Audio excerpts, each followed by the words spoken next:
However, despite being really old, like other old parties like PAS and UMNO, I think the AP has effectively and successfully, through many elections, bumped up, promoted young candidates who may not necessarily be traditionally popular within the party structure. And there are a lot, leaders of different religions and races, and those who may not necessarily be popular within the party but very popular nationally. So my question is, how did you navigate through this choppy waters of party politics to bump up these young leaders going against all odds despite it being unpopular, and at the same time balancing, the interests of those who have served the party for decades, and ensuring that they do not leave the fold? Thank you.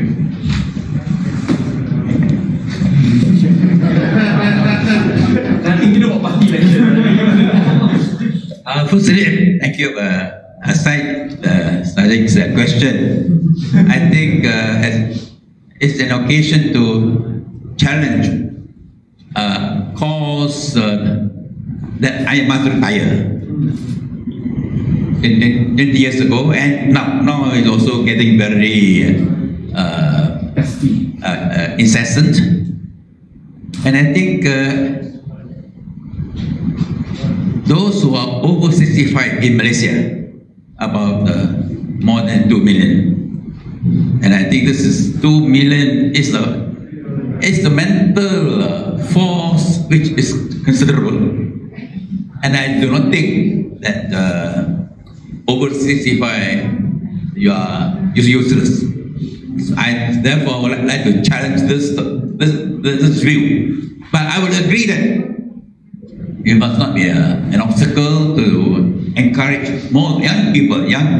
I think those who are 45 and below comprises about 40%. We must continue to encourage, renew, refresh any movement, any organization. And I think we have done that right from the very beginning. In the 1969 general elections, we have 3 members of parliament who are below 30 years old. 1969, we have Fong Po Kwan, who became a member of parliament when she was 26 years old. At present, we have Jamalia, an assemblywoman who was elected when she was 28 years old. Tony 32 when he first got elected. 36. Whatever it is, we must always ensure that. And in 50 years ago, I spoke in Parliament to say that we must lower the voting age to 18. If we are going to have so many, if we entrust them with so many legal responsibilities, why not voting age? So I think we must be very conscious that the young in the country must be able to play a greater role.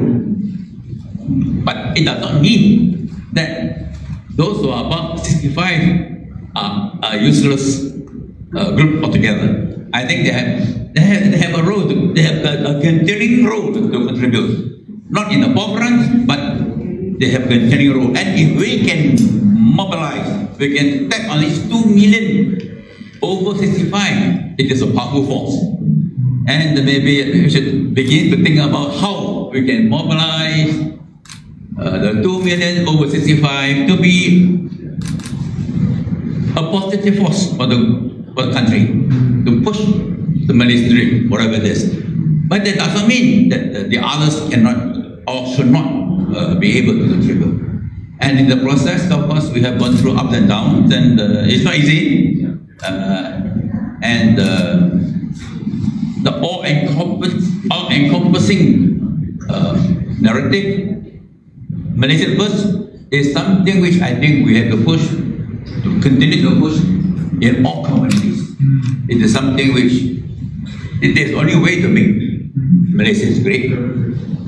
And that is why in 1971 I spoke in Parliament. I make it very clear in Parliament that we are not against NEP, the new economic policy, to help the poor and backward Malays, bearing in mind that we must also help the poor and backward non-Malays, the Chinese, the Indians, and we should not have a situation whereby our policy to help the poor Malays ended up in, I invented the word, UMNO Putras. UMNO Putras, and now we, of course, we have a new political scenario. Whatever it is, we are still a distance away from Malaysian narrative, and I hope we can continue to do so.